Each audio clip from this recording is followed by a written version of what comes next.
Hi, everyone. This is Scarlett Johnson with Moms for Liberty Unplugged. And that video was from a summit in Philadelphia, Moms for Liberty Summit.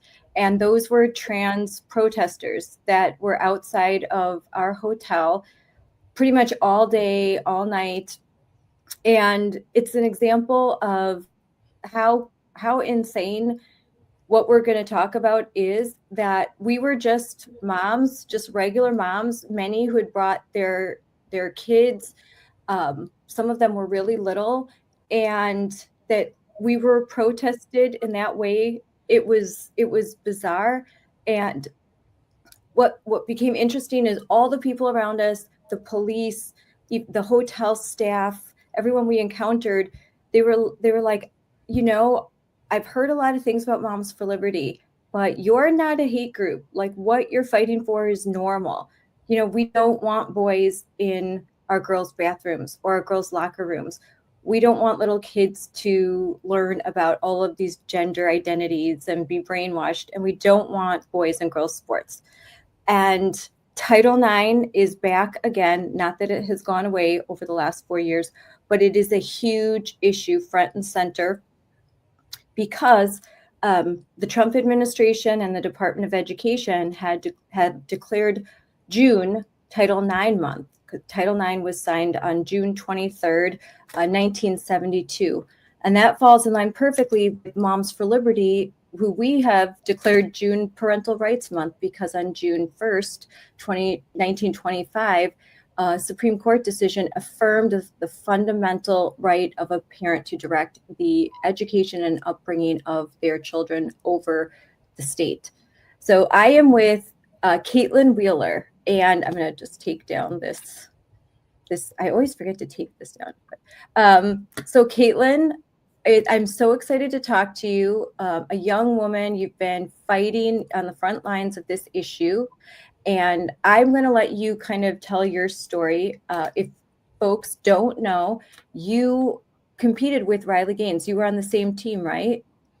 Yes, we were. Well, I just want to say thank you, Scarlett, and thank you for, of course, your fight and defending the current and the future generations of our country. I think one of the first things I love that I've heard you say is, I love your quote of, I do not co-parent with the government, which for me hits the nail right on the head. And so I feel deeply connected to that, especially when it comes to, of course, the issue of girls' sports, locker rooms, private spaces for women.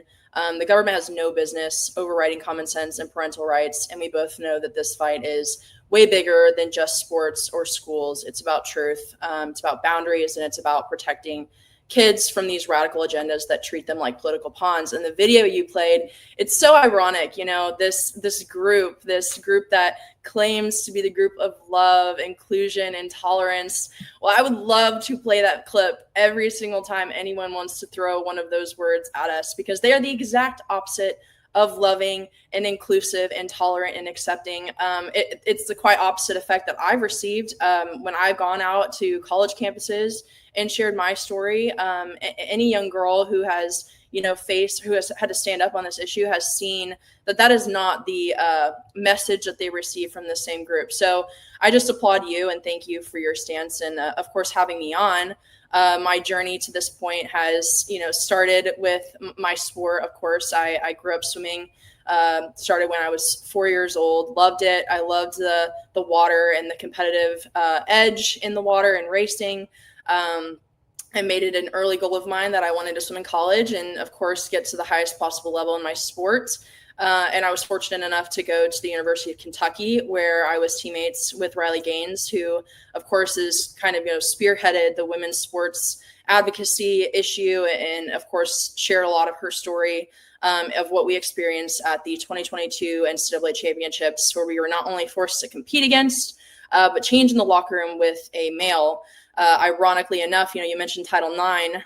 This was the same year that they were celebrating at this very meet at the Women's NCAA Championships, the anniversary of Title IX, the 50th anniversary. So it was quite ironic. We walked into the meet and they handed us these T-shirts, and on the backs of it, they said, these very virtuous words, what Title IX, stands for, and, inclusion, fairness, equal opportunity.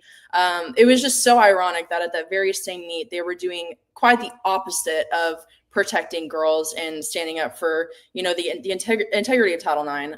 It's absolutely crazy, but that's kind of where I got to this moment. I had a younger sister that was kicked off of her. How old were you when you were swimming for the University of Kentucky and Leah Thomas, what's his real name? Will Thomas. Yeah. How old were you? I was 20 years old when this happened. And you never experienced anything like that before, right? You never thought that there would be a biological male putting on a women's swimsuit and shaving his legs and jumping into the pool to swim with you? Absolutely not. I mean, we had seen videos, we had seen articles come out of him racing and just blowing the girls that he was competing against out of the water. But it was something I was like, oh, we'll never have to face this. It was almost like laughable because it was so crazy, so insane that we were like, of course the NCAA, is going to see how we see it. It's crazy. They're not going to allow a male to compete. But that's quite the opposite of what they did. They didn't see the unfairness in it. They didn't see the disservice and the complete and utter disregard of every single female athlete. Of course, this meet is one of the fastest meets in the entire country. So to allow this male to compete and win, beating out Olympians, world record holders, Olympians. I mean, it wasn't just by small margins, it was by body lengths. So it was eye-opening to see that on the competition standpoint, but from the locker room, that was something I never in my entire life ever thought I would experience or encounter in a private changing area that is designated specifically for women. It was crazy. I never thought I would experience that. So you had heard about this, but when had been swimming your whole life. Have you ever heard of, because you're younger than me. I have a daughter your age. I have 4 daughters and 1 son, 5 children. And so my daughters have all competed in sports, or they are currently competing in high school, middle school sports. So this issue really matters to me because it's just not fair and it's not safe. And it's not just this is the hill that I will die on because, and as a woman, the way that they want to erase even the word mother, they want to erase women, and they are treating being a woman as if it's just makeup, it's woman face. You can just decide to be a woman. You can just put on makeup and you're a woman. It's ridiculous. It doesn't make sense. So and I think it's abhorrent that young people like yourself have had to suffer because adults have been they haven't had the courage to fight. And I do think that that's changing, because I think a lot of people, a lot of parents my age just didn't believe it. Just like you, they heard a story here or there, but they didn't actually believe that it could happen to them. But it's happening all over the country. And how, so when when did you decide to speak out? What was your moment? I know your why, but when did you feel like I can't just be on the sidelines? I have to say something. Well, I think I was very much, naive, I think is the best way to put it. After going through that experience with Leah Thomas at NCAA's, I was naive to think that would be the one-off situation where we would learn from, move on, it would never happen again. But that's not, of course, what we've seen over the past 3 years. A year after that, so this is 2023, around the same time, which is around March, my younger sister, she calls me one day. I can tell she's upset on the other end of the phone. She's 16 years old. She's also a swimmer, swam for my former club team, which practiced at a YMCA. They share the locker rooms, of course, with the YMCA members. She calls me and I'm like, what's going on? And she says, well, I went into practice today to change after practice, and I saw 2 men going in the locker rooms and changing while also watching me and my underage teammates change. And I was, of course, telling her, you need to go tell your coach, you need to go tell the YMCA staff, report this. And she said, of course, is in tears at this point. And she says, I did go tell him, and I did go and report it. And she was told by her coach, of all people, someone who you're supposed to come to whenever you feel unsafe or uncomfortable, at the very least, or just someone to confide in. She was dismissed by him. He told her they in fact knew that this was happening. They knew that these men, these fully grown adult men, I'm talking 50, 60-year-old men, are going in and changing in the girls' locker room, and that there was nothing that they could do about it. And so I was completely outraged by this. Of course, going back to my experience, this is no longer, 18 to 24-year-olds. This is a fully grown adult man and children. That was the moment, I think, the pivotal moment. You talk about what sparked your advocacy. That was the moment, was when it had not only happened to me, but it had now affected my family and someone else that I cared about, and opened my eyes to, I think, the broader, routes of this. It's not just women's sports. It's not just, private areas of undressing. It's women's prisons. It's domestic violence shelters. It's sororities. It's Girl Scouts. Completely insane. But that's really what motivated me to speak up. I knew that there wasn't enough voices out there. Yes. I'm going to show, actually, and I'm glad you brought that up, because I am going to play. It's just a short speech that you do. Yes, she is. Hi, everyone. I'm Kaitlyn Wheeler. I'm Abigail's older sister. I just want to thank you all for coming out today to support Abigail and to listen to her story. As I listen to her speak, I try to picture myself in her shoes at 16 years old, and I just can't imagine myself standing up here at that age sharing a vulnerable story with you like that. The bravery, the courage, and the guts it takes to stand up here, I believe, comes from a greater power. Yeah. It's incredibly admirable, and she has deeply inspired me to stand up and share my own story. I recently retired from the sport of swimming. Back in 2022, I competed at the Division I NCAA meet, where many women, including myself, were forced to not only compete against, but change in the same locker room as biological man identifying as Leah Thomas. This was far from an experience to which I felt comfortable or safe. I cannot express the shock and feelings of extreme discomfort that were very real in that locker room when we were forced to share our changing space with a fully grown man. So to find out that now my little sister is going through the same thing is infuriating and disheartening. Riley Gaines, who's a former friend, or is a good friend and former teammate of mine, many of you have probably heard of her, as well as Paula Scanlon, who is here with us today, are still currently fighting for women in this specific issue.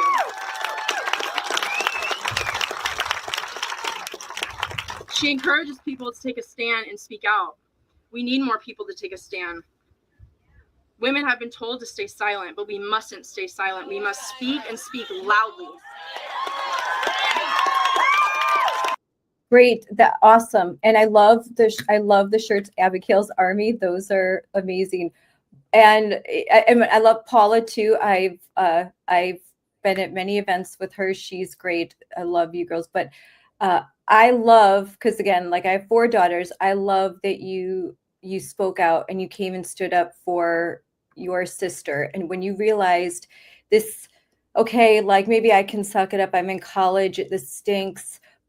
But then to see that, no, now it's in high school. And now, as you know, it's middle school track, because in Illinois, it's happened all over again. 7th grade boy competing, just smoking all of the girls. That was just a few weeks ago. Absolutely. I watching that video almost makes me emotional, and seeing myself then, of course, this was, 2 years ago now. Crazy to see, where I was there versus where I am now. I was definitely, obviously very scared, which I'm sure a lot of the girls who are going through this now feel that exact same way, feel that fear of speaking out, feel the fear of being labeled as hateful, bigoted.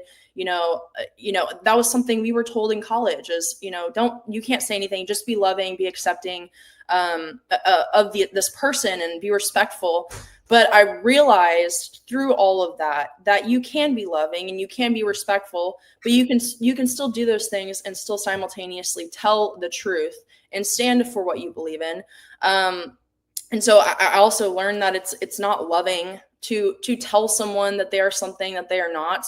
I'm a Christian. I believe that, God created us in his image and he didn't make a mistake in that.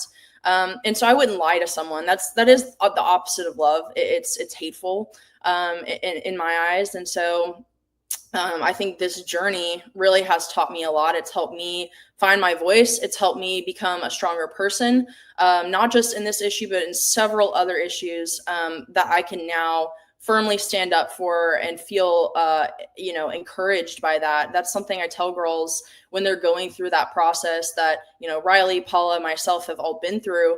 You are going to come out stronger for this. It's a liberating feeling to stand up for what you believe in, to stand up for truth and to fight for something so much greater than you. Because when you stand up on this issue, you're not just standing up for you or your teammates, you're standing up for an entire movement, an entire generation, and the future of women's sports.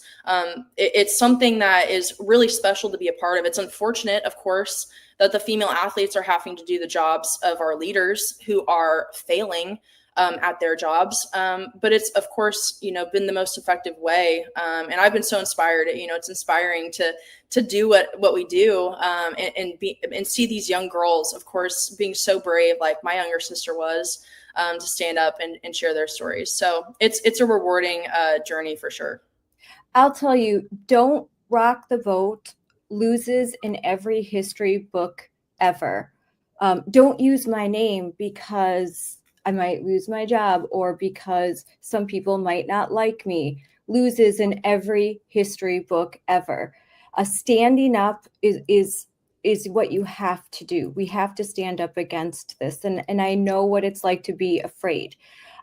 Courage isn't lack of fear. It's moving forward, even though you don't know what's going to happen next and you're full of fear.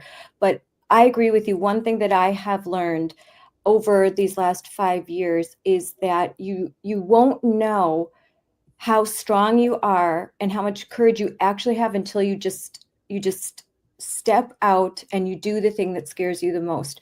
And what you'll discover is that, listen, I'm sure they'll come after you, name call, put your name in the paper, national news. And then then you're still standing, I'm still standing, you're still standing. And then you have this superpower because you realize, so they're just like keyboard warriors. So maybe they caused me to, I cried because the names that they called it first, but then you get over it. And then you're so strong. And I just can't explain the freedom that comes from standing up and not being controlled by this insanity, but being controlled by something that is wrong. Absolutely. No, I've definitely felt that in this. And of course, I stay here and I think about, the people who we know that this is a, statistically a 80-20 issue. I think that number is a very more drastic. I think it's a 95-5 issue, and that small 5%, I've been trying to figure out what is it that they don't see that we see. And to me, the people who are still defending this insanity at this point, they don't actually care about women. They don't care about fairness or even the trans community, these people who identify as trans, that they claim to protect, the hill that they're willing to die on. They only care about their own agendas and personal power. And think about it, in order for you to see a boy take a state championship from a deserving girl and still call that progress, you have to care 0% about girls or care 0% about any of it. We know, of course, that this isn't some 50-50 national debate. The data shows and is proven to us that the majority is on our side. They're just, unfortunately, that small majority that are the loudest, the most radical, and the most self-absorbed group. And they're perfectly okay with watching this, watching girls get erased, watching them be sidelined on podiums just to push their worldviews on everyone else. It's not compassion. It's narcissism, and it's disguised as activism. Yes, I want to share my screen again, because there's another. I want to show because unless less people have forgotten, unless they live under a rock. I'm going to show with Will Thomas. Hold on one second. But it's so obvious, like this tall guy, totally like doesn't pass, is totally a man standing up with all of you. It's so unfair. It's so obvious. You don't have to. I sat through a committee hearing where people on my side were kind of listing their bona fides, like, I'm an MD, I'm this, so I can tell you that there's a difference between men and women. And when I talked to him, like, listen, I'm a mom, and I can tell you there's a difference between men and women, because I have a brain, and I can see, and I can use, reason. And I've raised a boy and I've raised a girl, I'm married to a man. There are differences. It doesn't make one biological sex better than the other, just different. There's things that we do differently. And that's why we have sex separated sports, so that they could be fair, so that women, Title IX was created so that there would be fairness in sports, so that women would have opportunities in sports, so that sports would be funded equitably. And now the same people that supposedly stand for feminism and women's rights don't care about women. They're putting violent men in cells with women. What do they think is going to happen? Well, I think that's the whole point, is they want to cause chaos. And like you mentioned Title IX, we have to get back to the basics. Title IX wasn't passed to give everyone a shot at every team they feel like joining. It was created to ensure equal opportunity for women, not shared opportunity, equal. That means girls' teams are for girls, girls' scholarships are for girls, and girls' private areas like locker rooms and bathrooms are for girls, period.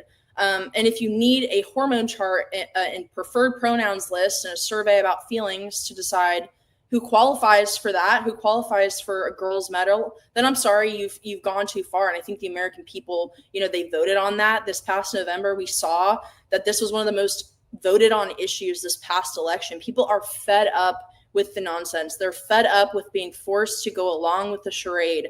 But then you mentioned the differences between boys and girls.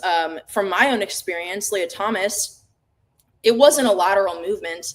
This man was ranked at best in the 400-500ths in his best events in the men's division. Now going from the men's to the women's, he's dominating women by seconds. So of course, this isn't a lateral movement. He didn't go from ranking, top in the men to top in the women. It goes to show you the unfairness. And just seeing him in person, seeing his technique in the water, it was very sloppy. It was very messy. It wasn't pretty to watch. And of course, women, especially at that level, you're working on finite details, your underwaters, your technique, your pull patterns, all of these elements where he was lacking in. And then of course, seeing him in person, changing in the locker room, standing a mere 10 feet from me where I was fully undressed, he comes in, drops his pants, and exposes himself to the entire locker room. Giant feet, giant hands, super tall. I'm 6 feet tall, and he's several inches above me. I had to gaze up at him. It's crazy. And it's crazy for any of these people who say, oh, well, there needs to be more research. No, just take a 5th grade level biology course, and that will tell you, and they'll give you all the answers. There's no more research that needs to be had. There needs to be justice, and there needs to be Title IX reestablished. So, and I'm sure you have these details down, but for those, you don't have to say, what are the differences? What are the differences in, not just because these are the same things that would apply to track, competitive swimming? What are the advantages that males have to females in competitive sports? Well, of course, you know, they talk about hormones. Hormones is something that you can't change, like bone density, larger heart muscles. Men have bigger jaw muscles. They have a bigger throat, so that way they can actually breathe in more air than women can. Their facial structure, like in the USA women's boxing that we saw last year, where two men were allowed to compete. And the women that, you know, forfeited matches against them said, I'd never been punched as hard as I was when I went up against this male, which has recently been proven that these were in fact men. But they have stronger facial muscles. But aside from all of that, hormones, of course, this year with Leah Thomas, they were basing it off of a hormone level. If you fell within 10 nanomoles per liter, which, to put into perspective, is 5 times greater than the highest possible testosterone threshold that a woman can produce naturally without doping. So it was unfair. And that's just to say that a woman is a testosterone threshold. That's insulting to hear as a woman. We are so much greater and so much more than a testosterone threshold. So again, like you mentioned, women's sports, you know, you can't call it women's sports when you're allowing men into them. And so now this is a hot, big topic right now, AB Hernandez. So I'll because I'm sure you have this. I've watched you on social media. I know that you're outspoken about this. You can understand how the girls feel that are competed against this boy who is just dominating track and field events in California. Yeah, well, I think just last week in general, you know, we hear people on the left constantly say this isn't really happening, or it's just a handful of cases and a small number of males competing in women's sports. But if you were paying attention last week, you saw exactly what we've been warning about unfolding right before our very eyes. It happened in 5 different states, California, as you mentioned, Oregon, Washington, Minnesota, and Maine, just last week. And that's just the ones that we know of and that have been reported on. Again, this isn't some isolated incident or a one-off case. It's a nationwide crisis. And we're past the point of pretending otherwise. This is real and it's widespread. But for this AB Hernandez in California, he is a male athlete, of course. He took first at the girls' CIF state championships in both the girls' high jump and triple jump, and second in the long jump. So again, this isn't just a stat on the results page. It's a real girls losing real opportunities and a state title that the girl who got second rightfully earned. It's a family who watched their daughter's shot at victory being stolen from her. It's a team who trained all season long just to watch a boy take their place. You know, this isn't inclusion. It's not what inclusivity looks like under the left's ideology. Girls are excluded in their eyes, and this is what they, you know, want, I guess, is to girls to be sidelines and girls to simply exist to validate the feelings and identity of these mentally ill boys. And now, so for some positive news, I do want to share this clip. And it'll start over again. But these girls refused to get on the podium. And I love it. I love that these girls, when there was a biological male, you know, that was going to win, they just wouldn't do it. And so I know I just put out the post celebrating that we've got, and it's so unfair. It's so much to ask girls. It's so wrong to say you shouldn't run. But frankly, sometimes I wonder if that's that let that boy run by himself. Or in California, there were 2 males took first and second place at these track events. And they were like, you know, dancing and like, it makes me very angry. But I mean, for now, as we're waiting for these Title IX solutions, and there's more good news there. But what's your opinion? Because it's so hard to say, well, don't compete. You see that all over social media. Just walk away. Don't even compete. I mean, you've been in their shoes. You train and you want to get scholarships. What do you say to people who say, well, just why are you competing with them? Of course, it's something that, you know, I've talked a lot about with other advocates like Riley and just trying to figure out what the best strategy is. And boycotting races, boycotting meets and games has been, of course, the most effective way that we've seen draw attention to this issue. You know, girls saying, look, enough is enough. We're not going to go along with the charade. And so we've, you know, of course, encouraged girls to do this, but I will say it's not for everyone. You're going to get the backlash. You're going to get the hate comments on social media. And of course, whenever we talk to girls, we prepare them for this. But it's been encouraging to see the ripple effect, because I think once one girl stands up, it inspires 10 more to do the same. So of course it's not for everyone, but it's been effective. And of course, through this whole process, we've seen other ways to be effective in this. Thankfully, we have a president that's now working with us and not against us. Things were a lot different during the Biden administration. We actually have an administration that is helping us through this and turning things around. But again, it's going to take courage. It's going to take common sense and action from everyone, not just parents, not just athletes. But we need parents to, one, they can file Title IX violation complaints with the Office of Civil Rights. Athletes can, you know, be willing to speak up or sometimes sit out, like we talked about, boycotting, which makes a huge statement. And lawmakers and the legal system need to step up and protect the law as it was written, not activists, not as activists like want it to be, but of course, these states that we're seeing that are exclusively going against President Trump's executive order, we're seeing a lot of pushback on those states, which is really inspiring to see. We need the Department of Justice and Attorney General Bondi to enforce President Trump's executive order that really just upholds the original intent of Title IX. It's nothing new. But there's so many other areas too, like even as simple as, like, I watch the news and I watch these people who are using preferred pronouns or biologically incorrect pronouns. And I just want to tell them, stop it. Don't feed more power into their agenda. We must reclaim our language, because language is very powerful, as I'm sure you well know. We need to reclaim truth and push back unapologetically, because that's what the opposition does very, very well.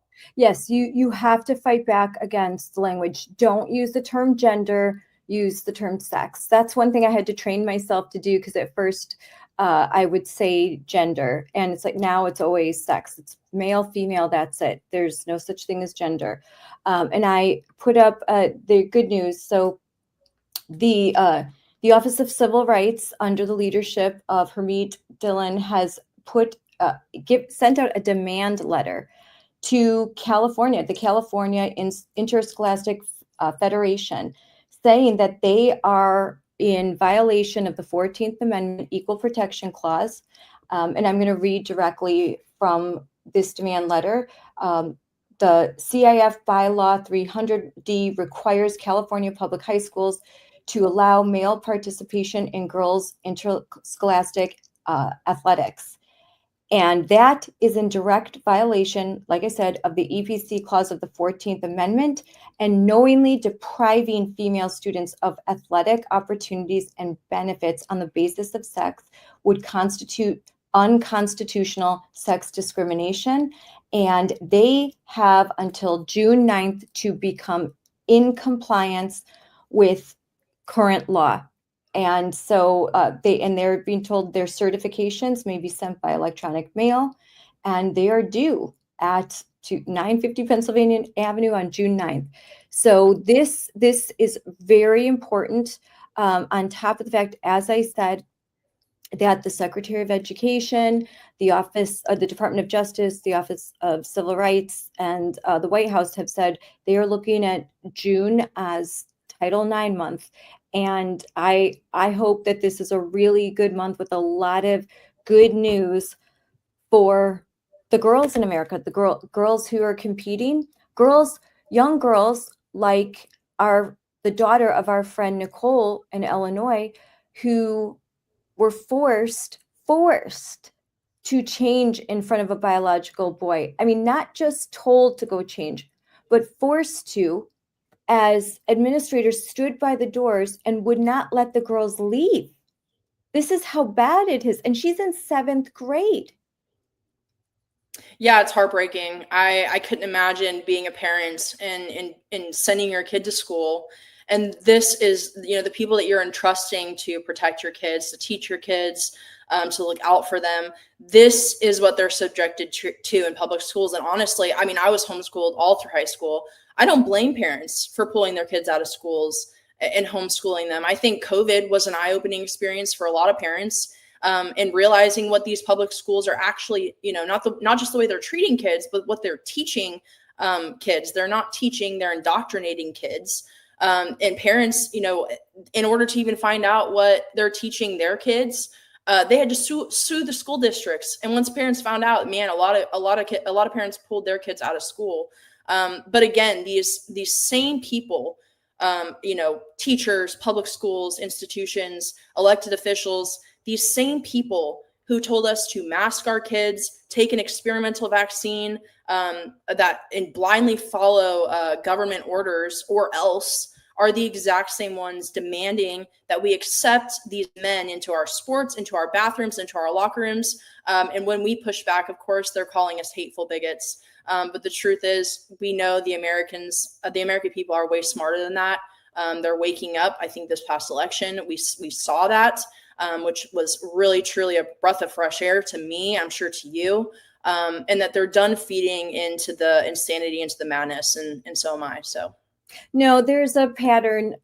First, you will go to a school board meeting and point out, this is the curriculum that my children brought home. This is the paper they were told to do. This is the book that my 6-year-old was read about pronouns, and then forced to sit in a circle and come up with a new pronoun and maybe a preferred name. And you didn't make me aware of this. This violates my religious values and our family's core fundamental beliefs. And they'll say, it's not happening. It's not happening. And when you prove it's happening, they'll say, well, it's only so rare. It hardly ever happens. And then when you prove, oh, it's happening in multiple school districts or in multiple states, they're like, yeah, it's happening and it's good for your kids. Shut up, bigot. It's always the same. It's not happening. It's hardly happening. It's almost 0%. Why are you? And then it's shut up, bigot. We're doing this and it's good for you. And you're going to participate and you're going to celebrate all of the things. And it's all my years, it has always been that pattern. So you just cannot listen. I don't take the advice from crazy people, and I don't listen to people who hate me and who would want my children to suffer. They don't care about your kids. You're the parent, if you're not a parent yet, you have solidarity with your community. You have sisters, you have nieces, you have nephews, so you want to protect them. And this is affecting boys too, as we're seeing in Loudoun County, where middle school boys had to change with a girl who filmed them as they were undressing. And then they are the ones being investigated for Title IX violations. This is the crazy world that we live in. And you can't write it off anymore. You can't look away. I was warning about this, and members of Moms for Liberty have been warning about this, and you have been warning about this for years. And everyone said, oh, it's hardly happening. It's almost never happening. It's a one-up. Like you're exaggerating. You're making things political. No, we're telling the truth. And now, the woke chickens have come home to roost. Thank goodness we have the Trump administration that is working to combat what's happening in blue states.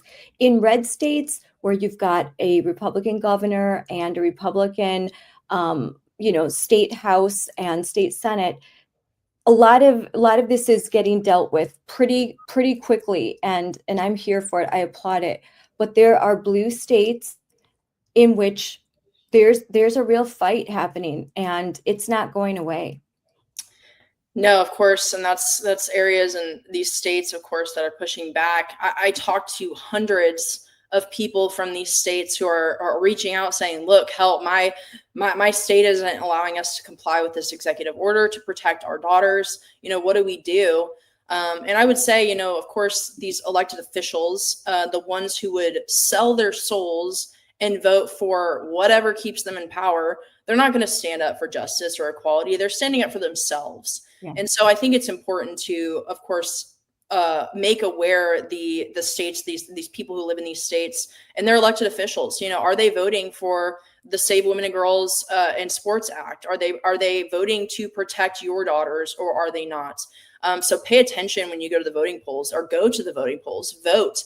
I think that's a great first step, but also know who you're voting for and putting in office, because these are the people who are going to be passing pieces of legislation that affect you and your families. And so I would empower parents to, of course, hand the baton of power back to them. We, the people of this country, these people essentially work for us. We're electing them into office. And the majority of these states, even these blue states on this issue, we see the statistics. Their elected officials are not being representative of these states. So the best way we need to help amplify the voices of the people in these states and encourage and empower them to, of course, be a parent, stand up for your kids, go to school board meetings, push back against your school districts. If you're not okay with this, do something about it. I think parents, of course, have been, had their power, I think, taken away from them a little bit, or have been made to believe as though they can't parent their kids, or that they can't make important decisions of how they want their kids to be raised. And I think parents need to be empowered again. And I think we're starting to see that. I love what you do. I love how it has inspired so many other moms, so many other dads even. I think it's a greater movement. And it all folds together. The sport that the women's sports issue, and this, what you fight for, it all folds together. It's all part of the same root disease, I think. But we're starting to see the tides turn. So it's inspiring for sure. Yeah, I mean, Trump's election is, we in Wisconsin, which was a battleground state, the polling on this issue was overwhelming, and the number of what we would say shy voters, or voters, your non-traditional voters, the voters that we are really trying, and you work with Turning Point now, so like the voters that you're trying to get out the vote, the non-traditional voters, the ones that don't vote in every election, polling those voters and asking them, one of the reasons why they came out to vote in 2024, these issues were top of the list. I mean, before issues even like immigration and economy, protecting their daughters, fighting this gender ideology that is pervasive in society, protecting children, stopping what's happening in education, saving girls' sports. These are issues that brought particularly a lot of religious voters out. And unfortunately, a lot of religious citizens tend to not vote. And that's something that, I'm definitely trying to change. And a lot of parents weren't voting. And I think the efforts by Turning Point and Moms for Liberty were just so consequential in battleground states, where we brought awareness to communities. We went to there's 72 counties in Wisconsin. We tried to go to every county, no matter how rural, no matter if it's in a big city where, supposedly they don't want to hear our message. That's not true. I'm Hispanic. In the Hispanic community, they don't want this woke crap. They don't want it. So we were able to turn the tide and usher in President Trump. And thank God for that, because I can't even imagine where we would be under Kamala Harris right now. So we just have to continue moving forward. I think a lot of people might think, oh, we did our job. We elected Trump. He's issued those executive orders. No, we still have to fight, because look at the headlines. I mean, this just happened. Absolutely. I think when it comes to the future, I think the future is bright. I think President Trump has, I think it was so cool after the election. I could just tell the environment. Everyone felt so much more free to express their views on things, even in regards to this issue. 3 years ago, it wasn't popular to say that men don't belong in women's sports. But now it is. The majority of people I talked to, of course, even during that time, I didn't come across a single person that actually agreed that men should be playing in women's sports, and that what was happening was okay. But when I would bring it up to some people, they would immediately get uncomfortable, like visibly. And I could tell that they weren't even comfortable having a conversation about it or even having an opinion on it. But after the election, so many people are comfortable with saying, oh, I don't agree with that. That's crazy. Or just even having an opinion on it. Definitely changed, I think, after the election. People feel the freedom to speak their minds on things. And I think it's been really cool to see that. But again, you don't have to be an athlete or a huge advocate with a big following, or you don't even have to be in politics even. You just have to be brave enough to say out loud what so many people are afraid to stand up for what you believe in.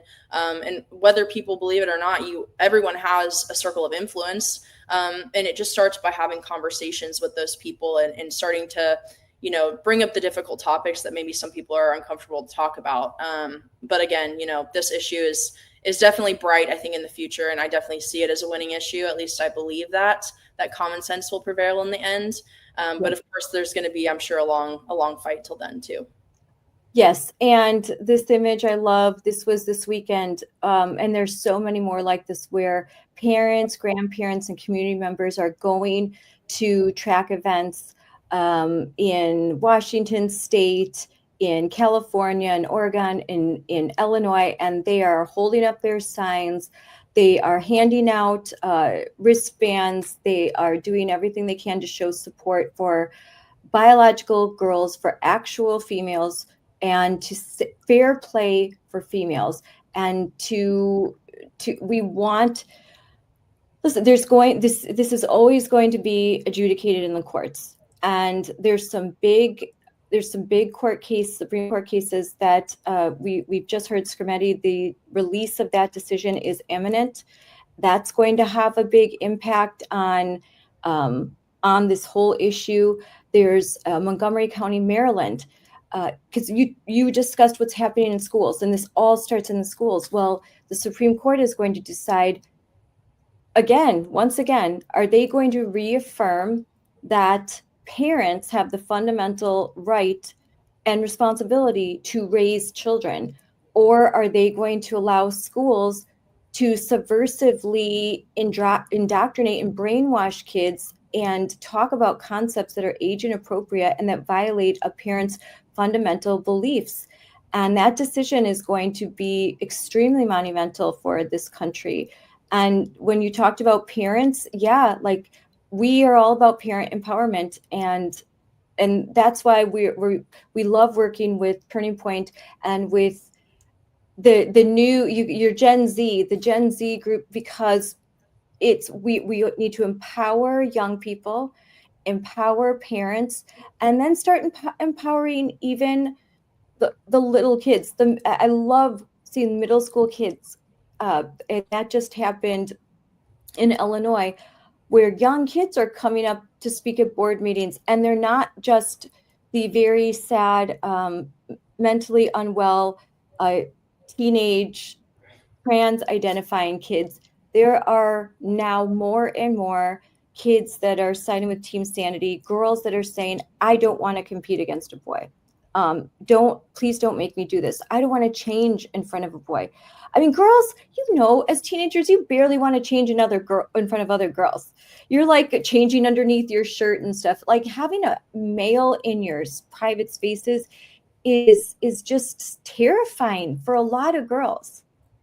Absolutely. No, I saw this picture from Washington. The girls staged this walkout of their school, and they were holding a sign that said, "This is not a walkout. We're not going anywhere." It was so cool. I wish you had the picture, but it's this long banner and it has XX on it. Really so cool that they did this, of course, standing up against, not just their school, but sending a message that this fight isn't over. We're not backing down and we're not going anywhere. That is truly so empowering. It's inspiring to me. But I don't know what school districts are thinking at this point. I don't know if the goal is to completely lose the trust of all parents. I don't know if that's their goal here, but that's what's happening. So I think it would be in the mutual interests of both, the education system and parents to find common ground here, to find a solution, because obviously what's being taught to kids, the way that kids are not being helped, kids who are wanting to have these life-altering changing surgeries, mutilating their bodies, and telling them that it's okay, keeping this information of identifying as a different gender from parents. It's absolutely insane again. And I think the schools need to wake up to this. I feel like if they haven't already, they need to realize it, because eventually parents are going to stop sending their kids to schools. They're going to send them to private schools or finding alternate routes. And that's already happening. Where there's more homeschooling. School choice is extremely popular. It's growing in popularity. There are states that are enacting more and more. Finally, educational freedom. There's Florida. There's Texas. I believe Oklahoma. There's a lot of states where again there's a majority of conservatives. They're able to pass legislation that is going to empower parents and families so that they can have the ability to opt out of schools and school districts that just won't leave us alone. Just leave the families alone. We're not asking for the public schools to be conservative or to be mega. We're just saying no politics, no religion. And gender ideology is a religion. It operates like a cult in the way. And listen, how young girls are so susceptible to this ideology, unfortunately. I mean, this will be our last topic, because I know I'm in DC right now, and I'm heading to a great event. We're having a press conference with this education. Linda McMahon will be present, and Sarah Marshall Perry will be there, and we're going to be discussing Title IX and parental rights. And you have an event you have to go to as well. But what do you have to say to girls your age? Because right now, that's what a lot of it. We're really concerned about girls your age, because they have been thoroughly indoctrinated and brainwashed. Their empathy has been weaponized in the worst way. What do you have to say to them? Well, I would just say, your feelings of being uncomfortable in a locker room, changing with a male, or having to compete against a male, that feeling of unfairness, listen to that, because that gut instinct is right. That's the same experience that I had changing next to a male. I knew that this was right. I knew that every other girl in that locker room felt the exact same way. Listen to your gut. Listen to, what you believe in. Stand up for what you believe in. Of course, it's not always easy, but it's something that you will never, ever, ever regret. Standing up for truth, standing up for your beliefs, that's something that I'll forever be thankful for. And just, if I were to encourage young girls, I would just say to stand up, listen to your gut. And of course, we're here if you need anything. Riley and I love talking with young women and their parents in this journey, of course. But there's a lot of people behind you. The hate that you will receive versus the support is truly 1,000 to 1. And so truly you'll have an army of people behind you. And that is the same message that I tell parents. You will have an army of moms behind you when you stand up. It's not just Moms for Liberty, although we are the largest grassroots organization centered around parental rights and issues in education and culture. But there's so many other ally groups. And with Turning Point, and we partner with Turning Point all the time. You'll have tens of thousands of people standing with you if you stand up. And my advice to parents is raise strong girls like Kaitlynn, like your parents. I salute them, because they've done a fabulous job raising you and raising strong women in times such as this. In a time such as this, and that's what we say all the time, referring to Esther. These are the times that try a woman's soul, and women are strong, and we are powerful, and we have power in our femininity, and in being a mother, I can't tell you, there isn't anything more empowering and soulful and wonderful and beautiful than being a mother, and that mother-daughter relationship is so great. So moms, raise strong daughters who will stand up and fight for what is right, like Kaitlyn. And I so appreciate you coming on. And I definitely want to do this again when my background isn't of my suitcase and I'm in a hotel room. I hope that we can talk again when when some decisions come out with the Supreme Court. And I think when this deadline passes of June 9th, there's going to be a lot more on what's happening in states like California and Washington, Colorado, Oregon, Illinois, Maine. Yes, absolutely. There's a lot in the pipeline. And just, again, I want to reiterate how thankful we all are, I think, for you and Moms for Liberty. Of course, the work that you guys have done and are doing and will do.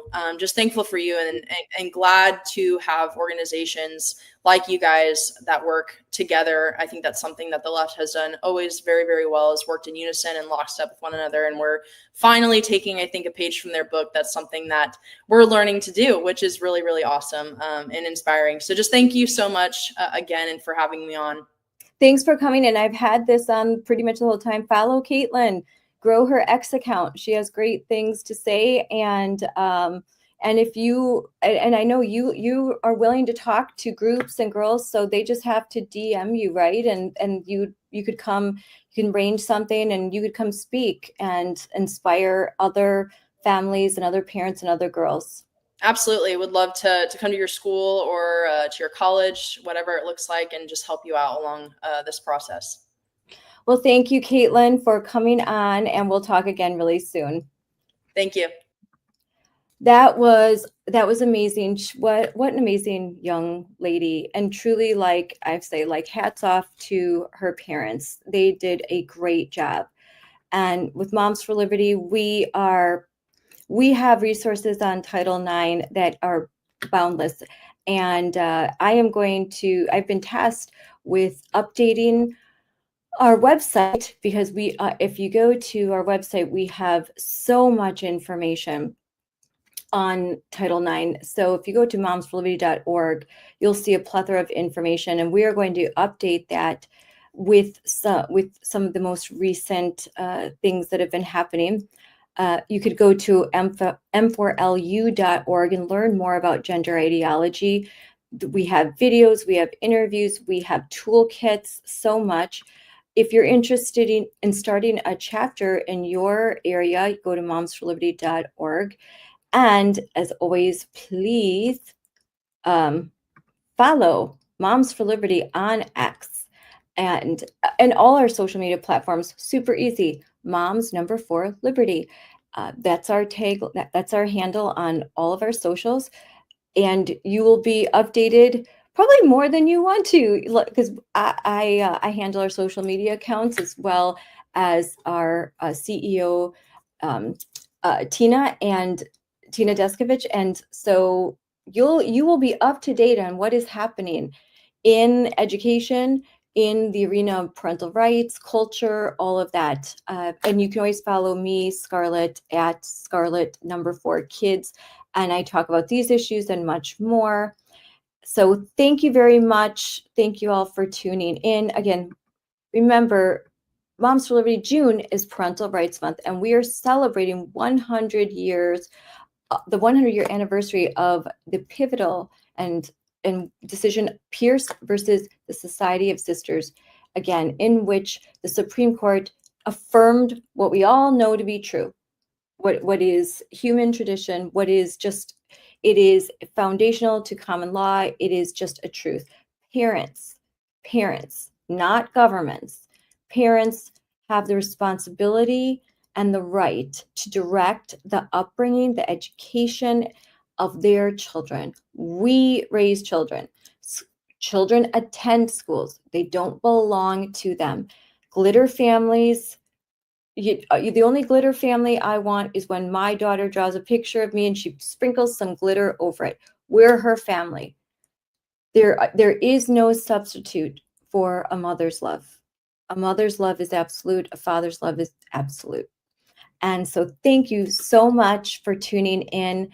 And there will be more. Please, I'm airing this after the press conference, so you will see that first. And this has been, we're recording today on Tuesday, June 3rd in the morning.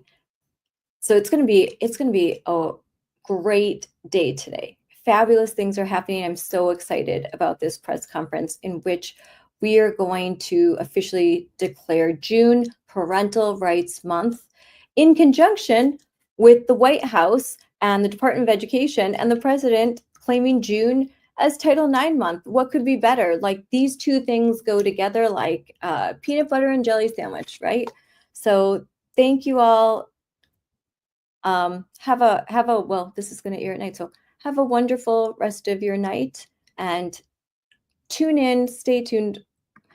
Moms for Liberty Unplugged. The whole concept of this is real conversations, real talk, and on the real issues of the day, on what's happening like right now. School board meetings, talking to influencers, talking to parents, and me just talking with my slideshows. So, all right, have a good day, folks. Bye.